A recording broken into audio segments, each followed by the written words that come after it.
In 1939, a company in a small Ohio town built a lathe so precise it could cut metal to tolerances thinner than a human hair. It weighed over 3,000 pounds, ran on vacuum tubes, and looked like something out of a science fiction film. Within 2 years, the United States government was buying them by the dozens and shipping them to classified facilities across the country.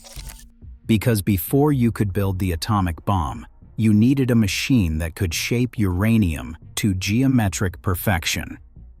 And this lathe, the Monarch 10EE, could do what no other machine on Earth could do at the time. The company that built it, the Monarch Machine Tool Company of Sydney, Ohio, would go on to arm 2 world wars, pioneer technologies that changed how every factory on the planet operated, and produce what machinists still call the finest manual lathe ever made.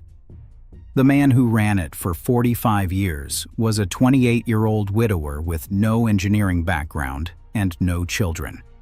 He called his workers family. He cut his own pay during the Depression, and he drowned at the company's own recreation club while still serving as chairman. So how did a 10-employee shop on a dirt road in western Ohio become the most important lathe builder in the Western Hemisphere? And why, after nearly a century of dominance, did it collapse? If this is your first time watching Trade Archive, take a second to hit like and subscribe. We cover the companies, machines, and people who built the industrial world. The roots of the Monarch Machine Tool Company run deeper than most histories acknowledge. The lineage traces back to 1882, when Benjamin Sebastian Jr. and Jacob May founded the Sebastian May Company in Cincinnati. They built basic engine lathes. In 1890, the Sydney Commercial Club, a booster organization in Sydney, Ohio, lured the company to their town with the promise of land and a new factory building. A local businessman named Alan P. Wagner bought out both founders by 1893 and ran the operation himself. Wagner was a machinist, not a businessman. When the economy turned against him in the late 1890s, he moved the whole operation to Detroit on a loan from his wife's cousin, a Sydney dry goods merchant named Ignatius Henry Thediak. Thediak owned a department store, sat on half the boards in town, and had helped form the Sydney Commercial Club in the first place. He was the kind of small city industrialist who understood that factories were the lifeblood of a Midwestern town. When Wagner couldn't repay the loan, Thediak foreclosed. He hauled the machinery and engineering drawings back to Sydney in 1908. On October 4, 1909, the Monarch Machine Company opened in a brand new 9,960 square foot shop on North Oak Avenue. The Diak was president. Wagner's brother was vice president. 20 men built the first lathe that same month, a basic 14-inch swing engine lathe, and shipped it before Christmas. It was a modest start. The shop was small, the product line was narrow, and the company had no reputation outside Shelby County. But Thediak had one more move to make, and it would change everything. In the spring of 1912, Thediak hired a 28-year-old former salesman from the National Cash Register Company in Dayton. His name was Wendell E. Whipp. He had no engineering training. He had never built a machine tool. What he had was an education in John H. Patterson's legendary NCR sales system, which at the time was considered the most advanced commercial training program in American industry. Patterson taught his salesmen profit sharing, group insurance, employee welfare programs, and above all, the belief that a product's quality was inseparable from the organization that built it. Whipp had married Thediak's daughter, Inez. She died of pneumonia shortly after the wedding. He was 28 years old, a widower with no children, and he never remarried. He poured everything into the company. For the next 45 years, Monarch was his entire life, and the workforce was what he called the Monarch family. Under Whipp, the philosophy changed immediately. Instead of competing on price against bigger shops in Cincinnati and Cleveland, Monarch began over-engineering its lathes, more cast iron, heavier beds, tighter tolerances. Whipp understood something that would define the company for the next 80 years. Rigidity and accuracy command a premium. A cheap lathe cuts metal. A Monarch held metal to a standard. By 1917, with the Allies desperate for munitions, Monarch was shipping over 2,000 lathes a year. Revenue topped $1 million. By 1918, production hit 3,000 lathes for the year, and Sydney, Ohio, a town most Americans had never heard of, was one of the most important manufacturing hubs in the country. The 1920s were Monarch's first golden age. The entire machining world was undergoing a transformation, and Monarch's engineers were leading it. For decades, machine shops had been organized around a single central power source, usually a steam engine, that drove every machine in the building through an overhead network of leather belts and line shafts. If the central engine went down, the entire shop stopped. Monarch was among the first lathe builders to cut that cord by integrating independent electric motors directly into the base of each machine. But the real breakthroughs were happening inside the headstock. In 1923, Monarch engineers Fred Dickus and Pete Bickle developed the first helical-geared lathe headstock in the United States. Helical gears run quieter than straight-cut spur gears, transfer power more smoothly, and produce a superior surface finish on the workpiece. By 1928, 90% of all Monarchs shipped with helical headstocks. In October 1927, Monarch introduced Timken tapered roller bearings on the spindle at the Cleveland Machine Tool Show. They were the first lathe builder in the industry to do so. A year later, they became the first to put anti-friction bearings on every revolving shaft in the machine. In 1929, they introduced the flanged spindle nose, and in 1932, forced lubrication of the carriage, apron, and compound. Each of these sounds incremental. Together, they represented a complete reinvention of what a lathe could do. A Monarch from 1932 was a fundamentally different machine than anything the industry had seen 10 years earlier. Then, the floor dropped out. The Great Depression hit the machine tool industry harder than almost any other sector of American manufacturing. When the economy contracts, the first thing manufacturers stop buying is capital equipment. They will keep buying raw materials. They will keep paying wages as long as they can. But nobody orders a new lathe when there is no work to put on it. By 1931, Monarch's order books were empty. Revenue collapsed. Across the Midwest, competitors were declaring bankruptcy, boarding up their factories, and throwing skilled men out of work. The obvious move was to lay off the engineering team, conserve cash, and wait for the storm to pass. Whipp refused. He cut his own salary by a third and encouraged others to do the same. Then he directed his engineers, led by the brilliant Clifford A. Bickle, to design the machines of the future in a factory with nothing to build. It was an enormous gamble. If the market did not come back, Monarch would burn through its reserves and die. The engineers delivered. In 1930, Monarch introduced the Monarch-Keller form-turning machine, developed jointly with the Keller Control Company of New York. Monarch held exclusive rights to the Keller tracer control for the life of the patent. A tracer lathe used a physical stylus to follow a template and reproduce complex shapes automatically, and it opened up the die-sinking and mold-making industries to Monarch for the first time. In September 1933, they debuted the Magna-Matic, their first dedicated high-production Keller-controlled lathe. In 1937, they patented flame-hardened and ground beds, a process that would become a Monarch trademark for the next 60 years. Every one of these innovations came out of the Depression. Every one of them came from engineers who were being paid to think while the factory floor sat silent. And every one of them positioned Monarch to dominate the market that was about to explode. If Monarch is remembered for a single machine, it is the 10EE Toolmaker's lathe. The first one, serial number EE6156, was built on December 21, 1938. Engineering had started just 6 months earlier. Monarch invested nearly $100,000 in development, a staggering sum for a Depression-era lathe company. The specifications came from Western Electric Company in Chicago, who needed a precision lathe for their instrument work. Clifford Bickle designed it.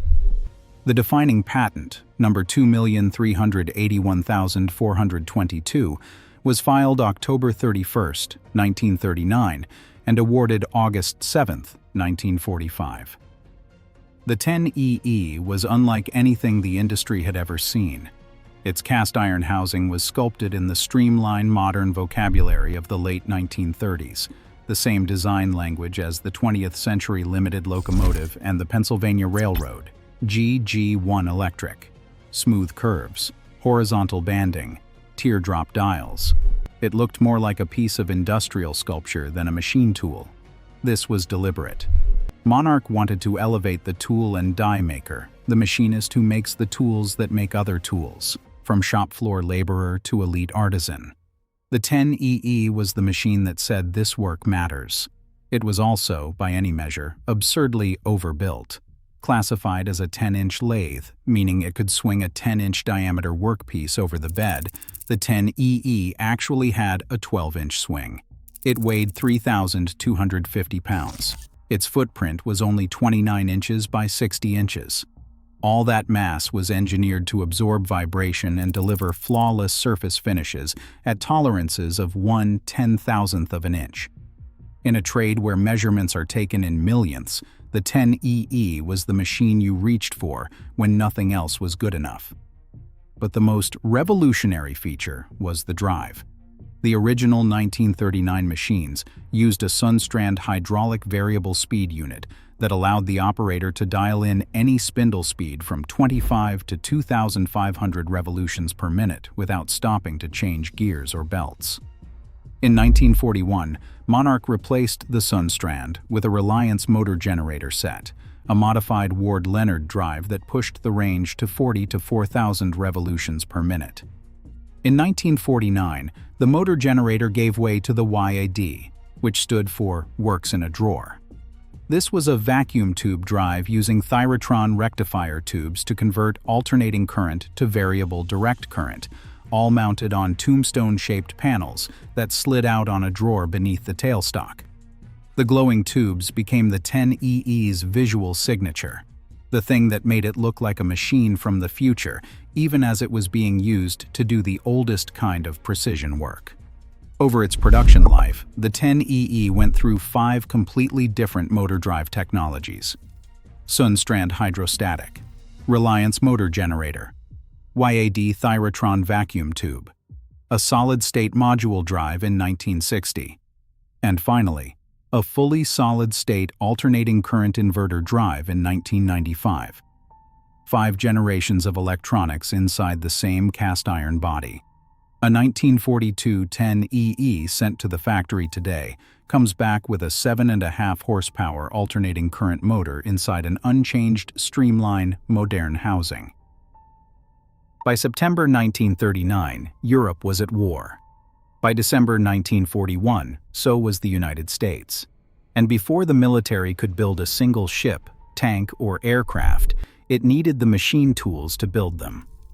Under Whipp's direction, the Sydney plant expanded from 133,000 square feet to nearly 200,000 square feet.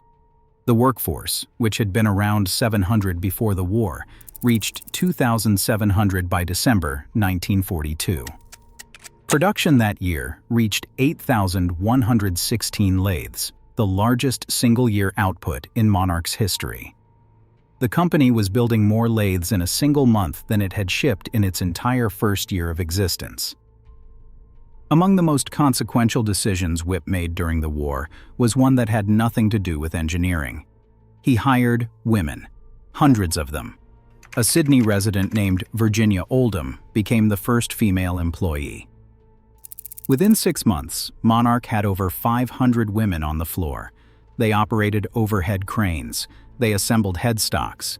They scraped cast iron ways to microscopic tolerances by hand. They ran the same lathes the company was building for the military. Monarch was the first American machine tool builder to integrate large numbers of women into its workforce, and the move met fierce resistance from veteran male machinists. Machine tool building involved molten iron, massive cranes, and steel chips flying at lethal speeds. There were no women's restrooms. The culture of the shop floor had been exclusively male for as long as anyone could remember. But Whipp forced the change from the top, and the women proved themselves in conditions that were grueling, dangerous, and unforgiving. Monarch's wartime output earned it the Army-Navy E Award for excellence in production, the highest civilian honor the War Department could bestow on an industrial contractor. The company received the award 6 times over the course of the war. Only 5% of American war contractors, roughly 4,200 out of more than 85,000, ever received even one. Monarch also filled wartime contracts beyond its core lathe business. The 2 largest were for parts for 40mm Bofors anti-aircraft guns and for over 2,000 Rotol power takeoff units for British Lancaster bombers. And according to Monarch's own corporate historian, a longtime Sydney engineer named John C. Legg, several orders were placed by the Manhattan Project, for which Monarch built special lathes and parts. The 10EE, as the premier precision toolroom lathe of the era, was a natural candidate for nuclear program work. The Manhattan Engineer District procured roughly 5,000 new and 4,000 used machine tools from American builders during the war, and Monarch's production was at its absolute peak. Beyond that single disclosure, the specific details of which Monarch machines went where remain outside the documented record. After the war, the government dumped thousands of surplus machine tools onto the open market at a fraction of their original cost. To survive, Monarch had to build machines that made the wartime models obsolete.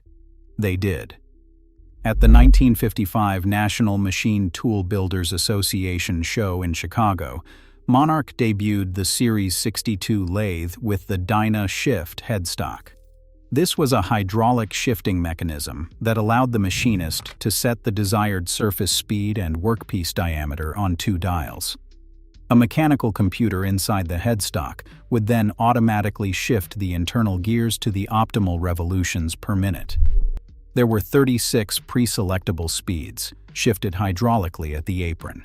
It was mid-century electro-hydraulic engineering at its finest.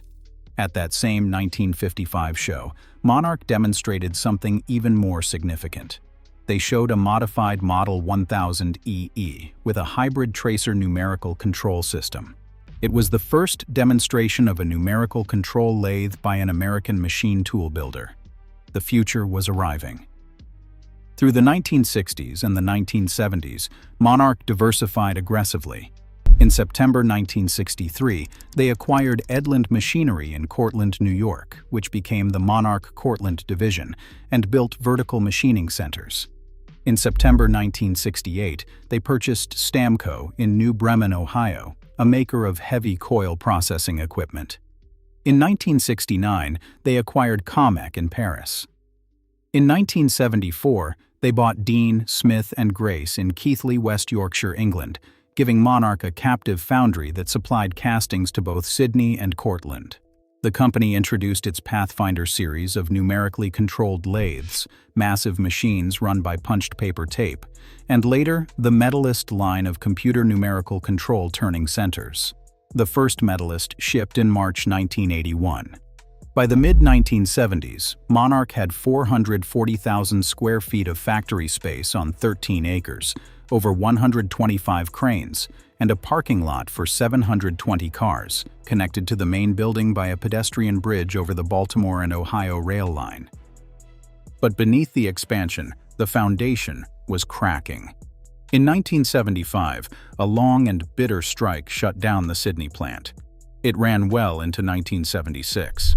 Monarch's decades-long tradition of promoting from within had built deep institutional knowledge into the workforce, but the strike drove many of the company's most talented younger workers to leave permanently.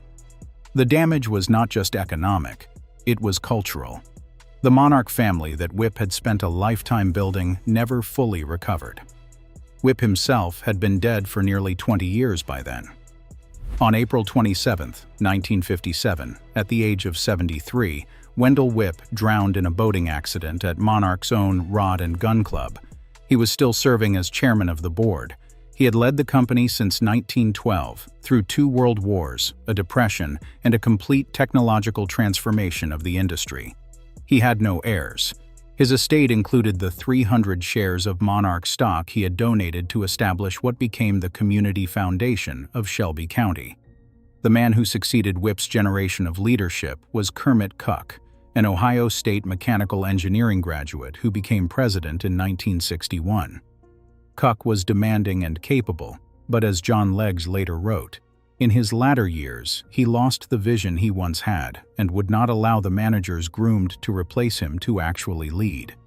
In a span of 3 years, he had 2 presidents removed. The talent pipeline that Whipp had spent decades building was being dismantled from the top.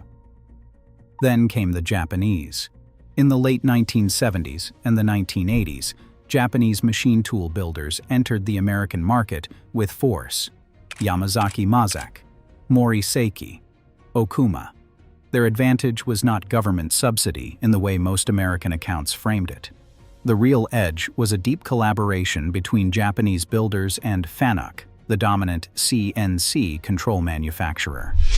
Japanese builders integrated Fanuc electronics into standardized, reliable, competitively priced machines that could be delivered from a warehouse in weeks. American builders like Monarch still custom-built massive, heavy iron machines with proprietary or third-party controls, machines designed to last a century but priced accordingly. For most manufacturers, the Japanese machines were good enough. And good enough, delivered fast and priced right, beats magnificent on a 6-month lead time. Monarch's response was to lobby the federal government for protection. In 1986, the Reagan administration announced voluntary restraint agreements with Japan and Taiwan, limiting machine tool imports for 5 years, starting in January 1987. Japan agreed to cap exports of machining centers, lathes, and milling machines. Reagan's own estimate was that the agreements might allow American builders to sell about 16,500 additional machines over the 5-year period. But the president added a line that amounted to a verdict. The revitalization of the domestic machine tool industry, he said, is primarily the industry's own responsibility. It was too late. Monarch's engineering talent had been hemorrhaging since the 1975 strike. The company brought in Robert Seward from Giddens and Lewis as president in 1988. Seward was a man of grand ambitions. At the 1990 International Manufacturing Technology Show, Monarch unveiled the Ultra Center, the company's first opposing spindle, 4-axis machine with a patented 15-second turret changer. The industry was stunned. Orders came in. One mold producer bought 5 and reported a payoff of each $500,000 machine in just over 6 months. But the first Ultra Center did not ship until April 1992, and early models delivered only 80% uptime. Word spread. Warranty claims soon exceeded profits. Monarch was spending more fixing the machines than it made selling them. Meanwhile, Seward had been cutting prices to win competitive bids without knowing the company's actual unit costs. In 1996, 2 executives discovered that the Sydney division's break-even point was not $20 million in annual sales, as everyone had assumed. It was $23 million. The company had been losing money on every deal it thought it was winning. In March 1997, a turnaround executive named Richard Clemens arrived. By July, he announced the sale of the Sydney lathe operations to Lucas Precision for $10 million. The sale closed on August 1, 1997. The Cortland Machining Center plant was sold separately in a management-led buyout in 2000. The parent company was renamed Genesis Worldwide, concentrated on coil processing equipment, and filed for Chapter 11 protection in 2001. John Legge, the engineer who designed the last new lathe Monarch ever built, a machine called the Predator 12, wrote the epitaph. In the end, he said, an outsider who had no ties with Monarch's history or the community in which it flourished, but only a responsibility to the shareholders, sold her out. The Sydney factory did not go dark. Lucas Precision established Monarch Lathes LP and kept the doors open at 615 North Oak Avenue, the same address where Lathe had opened the original shop in 1909. Harry Camp, a 20-year Monarch service technician, became president in 1999 and expanded the operation from parts and service into full factory remanufacturing of 10 EE lathes to original specifications. In June 2022, Matt Albrecht purchased the company. Camp stayed on as president. That year, Monarch Lathes delivered a fully remanufactured 10 EE lathe for service aboard a United States Navy aircraft carrier. A machine conceived in 1938, built on the same floor where it was born, updated with a modern AC inverter drive, and sent to sea to maintain the most complex warships on Earth. Over 15,000 10 EE lathes were built during the model's production run, out of a total of roughly 65 to 70,000 Monarch lathes of all types shipped between 1909 and 1997. The company maintains the original records for every one of them, going back to the first lathe that left the shop in October 1909. A rebuilt 10 EE from the modern Sydney facility reportedly commands over $100,000. The physics department at MIT uses them. Machinists on the Practical Machinist forums have written thousands of threads dedicated to their restoration, care, and operation. One owner's assessment captures the consensus: up to a standard, not down to a price point. Wendell Whipp came to Sydney in 1912 with a dead wife, no children, and a salesman's education. He built Monarch into the largest dedicated lathe manufacturer in the Western Hemisphere. He armed 2 wars. He hired the women his own industry said could not do the work. He kept his engineers employed through a depression that killed most of his competitors. And the machines they designed in that empty factory, the Magna-Matic, the Keller tracers, the flame-hardened beds, became the foundation of everything that followed. He died at the company's fishing club, still in the chair, 73 years old and alone. The company he built outlived him by 40 years before it fell. The machines he built are still cutting metal in shipyards and aerospace labs and home garages around the world. The building where it all started still has his company's name on it. And on the factory floor in Sydney, Ohio, the lathes are still running. If you watched this far, you already know whether this channel is for you. Give the video a like if you have not already, and subscribe to Trade Archive.